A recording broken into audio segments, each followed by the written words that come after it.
Bom dia a todos, meu nome é Clara Debran e no vídeo de hoje a gente vai falar sobre a primeira parte da matéria de transferência de calor.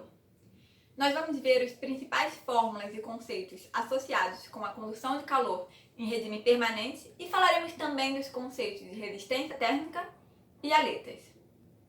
Bom, a gente viu lá em termodinâmica que quando nós temos dois corpos em temperaturas diferentes, surge um fluxo de calor no sentido do equilíbrio térmico.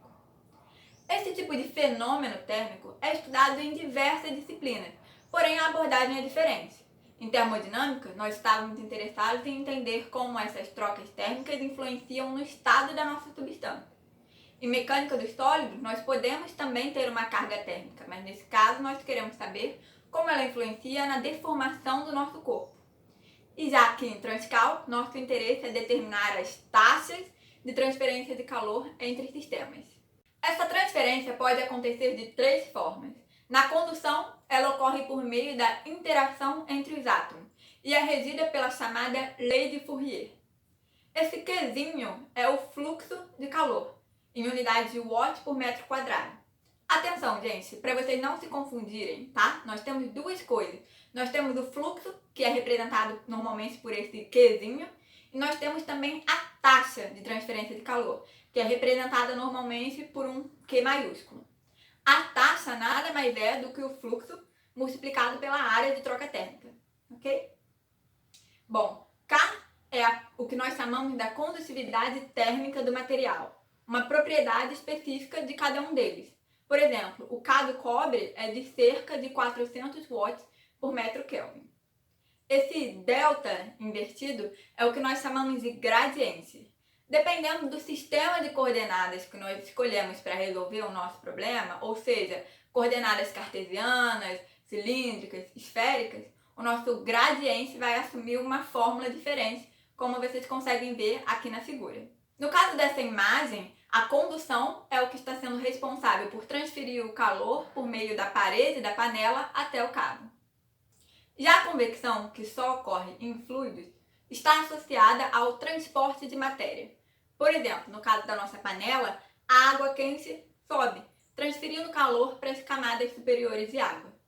Ela é regida pela chamada Lei de Newton, que é o fluxo de calor cedido pela nossa superfície quente a uma temperatura T para um fluido que flui sobre ela a uma temperatura T infinito. H é o que nós chamamos de coeficiente de transferência de calor. Ele depende de muitas coisas, por exemplo, da geometria da nossa superfície, das propriedades do fluido, temperatura, tipo de fluxo e do tipo de convecção. No caso da nossa panela, a água quente sobe por uma diferença de densidade, que é o que nós chamamos de uma convecção natural. Já, por exemplo, no caso de ventiladores, essa transferência de massa acontece por meio de um fenômeno de convecção dita forçada. Como vocês podem perceber, o valor de H varia muito dependendo do tipo de situação que estamos analisando.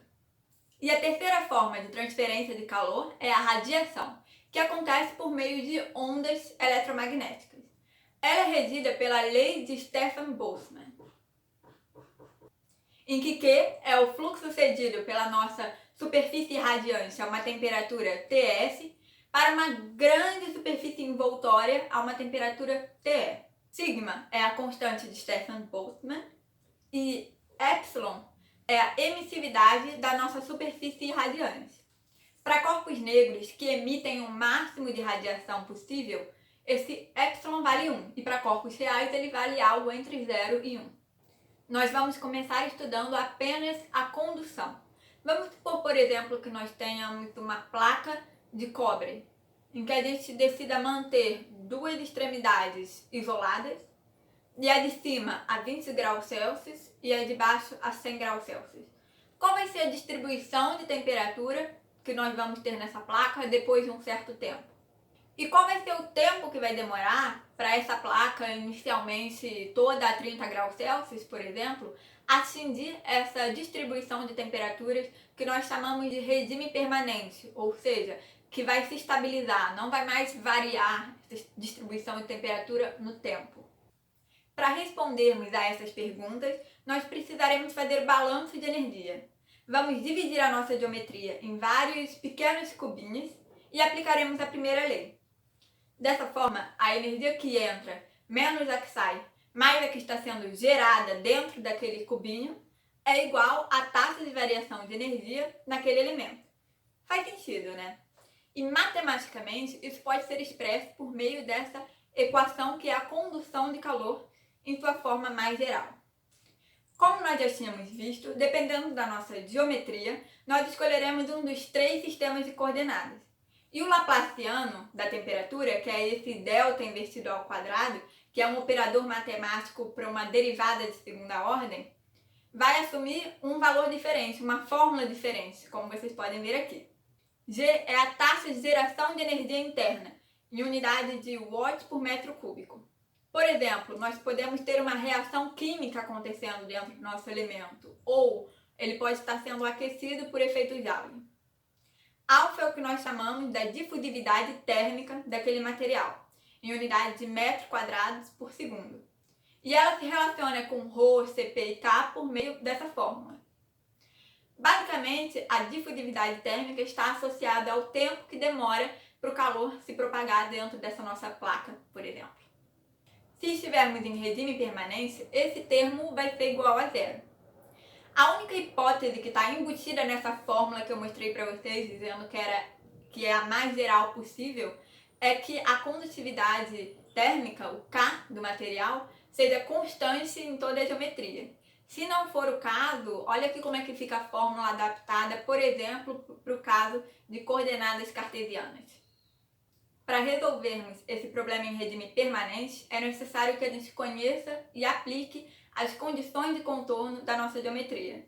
Por exemplo, no caso da placa que eu tinha mostrado para vocês, nós tínhamos definido que a temperatura da parede superior era 100 graus Celsius e da inferior era 20 graus Celsius. Eu falei para vocês também que as nossas superfícies laterais, que as nossas paredes laterais, estavam isoladas, ou seja, o fluxo de calor nessas regiões é igual a zero. Pode parecer que esse é um problema bidimensional. Entretanto, a distribuição de temperaturas não vai variar em x, ela vai variar apenas em y. Ao invés disso, poderíamos ter um caso em que, por exemplo, a nossa parede inferior estivesse a 50 graus Celsius e o nosso lado direito estivesse trocando calor por convecção com um fluido a 10 graus Celsius e os outros lados estivessem isolados. Nesse caso, nós teríamos uma condução de calor bidimensional. Logo, nós podemos ter 3 tipos de condução de contorno. Podemos definir uma temperatura, definir um fluxo ou definir um fluxo convexivo.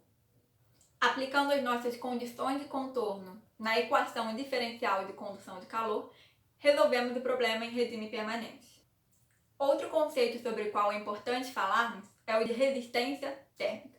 Quando temos uma resistência elétrica e aplicamos uma diferença de potencial, a corrente que passa ela é igual a essa diferença de potencial dividida pelo valor da resistência, certo? Da mesma forma, se nós tivermos uma parede com uma temperatura interna e uma temperatura externa, a taxa de transferência de calor pode ser escrita como sendo igual à diferença de temperatura dividido por uma resistência térmica. A resistência térmica, do caso de condução, como para essa parede, é dada pela espessura dividida pela área e por K. Já se a nossa parede externa estivesse trocando calor com fluido a uma temperatura T infinito, a resistência térmica associada a essa convecção seria escrita como 1 sobre AH. Porém, é importante destacar que para a gente usar esse conceito de resistência térmica, o nosso problema precisa ser em regime permanente unidimensional, sem geração de energia interna e com propriedades constantes ao longo da geometria. E o último assunto desse vídeo de hoje é o conceito de aletas. Para a gente conseguir aumentar a taxa de transferência de calor entre a nossa superfície e um fluido, troca de calor por convecção, a gente precisa aumentar a área dessa troca térmica. E é para isso que servem as aletas. Elas são prolongamentos que nós fazemos na nossa superfície para conseguirmos aumentar essa área. Elas podem ter diversos formatos, como vocês conseguem ver aqui nas figuras, e por isso elas são muito usadas em trocadores de calor. A equação para uma aleta de seção transversal constante é dada por essa fórmula, em que P é o perímetro e A é a área dessa seção transversal. Nós podemos reescrevê-la utilizando dois parâmetros, A e θ, em que A é chamado de parâmetro da aleta e θ é chamado de temperatura de excesso. Para resolvermos essa equação, precisaremos definir as condições de contorno. Em x igual a zero, sempre teremos uma temperatura definida, mas na ponta da aleta nós podemos ter três situações. A aleta infinita, em que a temperatura será igual à temperatura do fluido. Aleta com troca de calor desprezível, em que será como se ela estivesse isolada nessa ponta. Ou aleta com uma troca de calor por convecção nessa ponta. É isso, gente. Espero que tenham gostado. Se esse vídeo te ajudou, não esquece de deixar seu like e se inscreva no canal para poder acompanhar mais vídeos desse tipo.